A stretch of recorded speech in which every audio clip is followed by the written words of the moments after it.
PBA triple logo. Now Salvemini. His wife Kim is here.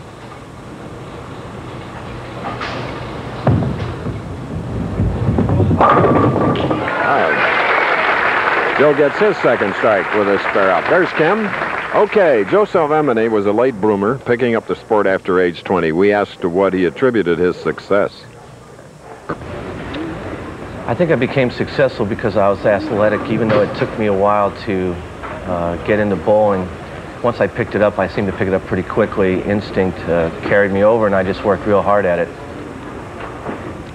I'd also like to make a mention of some family members, friends of mine in Reno. A friend of mine passed away a month ago, and he was real close to me, and my thoughts go out to his family and everybody there. And Bud, this one's for you.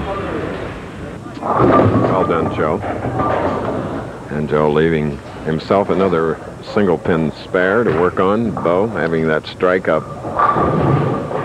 He has the 3-pin, a simple spare, and the two big improvements. He said he's working on his game, and he is an instinct player. Our number one is spare game, which he has a simple spare here, and speed control. I think he's made the proper move for a match game style. He's playing a soft, big hook all week long.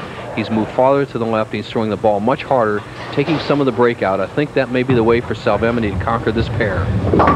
Okay. Close match, our second, Salvemini and Aulby. We'll have more of it when we return to Sacramento, California. Mike-Aulby of Indianapolis shooting the 7-pin on the left lane, 8th frame. Put a strike in the 7th to double, make a mild comeback. And now with the spare in the 8th, Salvemini, at whom we're looking, leads by 1 pin, spare up shooting in the 8th frame. Our second match of the afternoon in Northern California.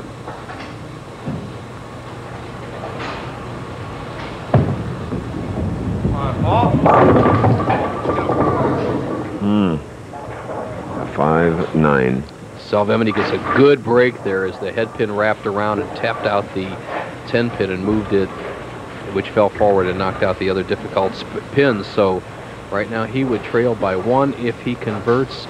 Chris Aulby has made a move towards the center of the lane. He's playing the 3rd arrow. He's moved about 10 boards with his feet and is trying a different shot and has made it a close match. Ooh, just does mark.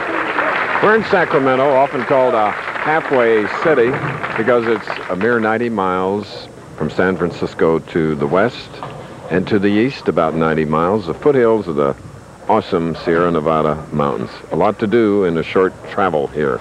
You bet you, one of the really nice towns in the western part of the country. Salvemini cocking that hand underneath the ball, fingertip grip, 9th frame, trails by 1. The match is up for grabs. Big shot.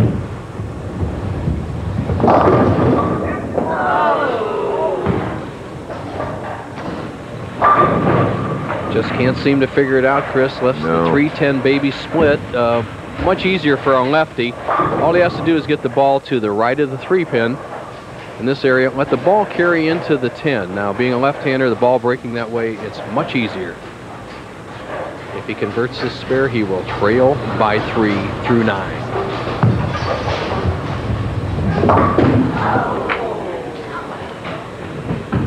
Errors continue. Well, 14-pin lead, and now here Aulby. Now let's watch what Aulby's done. We saw him trying to play that critical outside line, and it became very critical today. Now he's moved into the 3rd arrow, about 10 inches from the left-hand gutter. What an accent put on that shot. Whew. Well, he's found the combination. He's had every ball in the pocket. While we were away, he struck in the 6th and 7th frames. He left the half 7-pin or around the pocket in the 8th, and he struck here in the 9th, and he can close the door on Salvemini with another strike. The wives, Kim Salvemini on the left and Tammy Aulby on the right. Very, very pleasant, lovely ladies. Aulby needs a spare and 7 to lock up the match.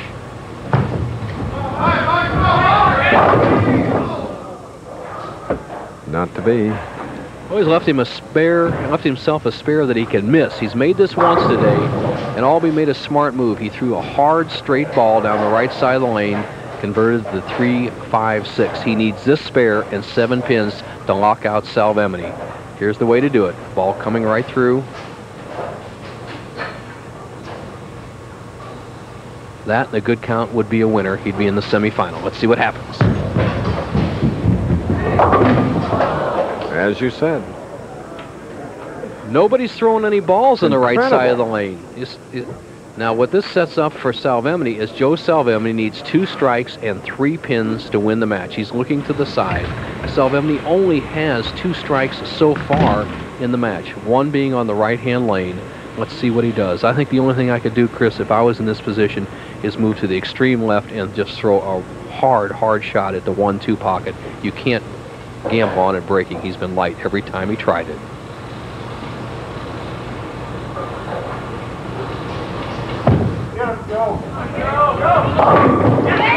There's one, the man that had his last win in 1989 in Austin. His first 2 titles were in 1983 in Florissant and Syracuse. Well, when he won his first title in Florissant, he was extremely tough in the clutch. He went right to the wall and performed in the clutch, and once again he has to do that right here. He absolutely must strike on this ball to win.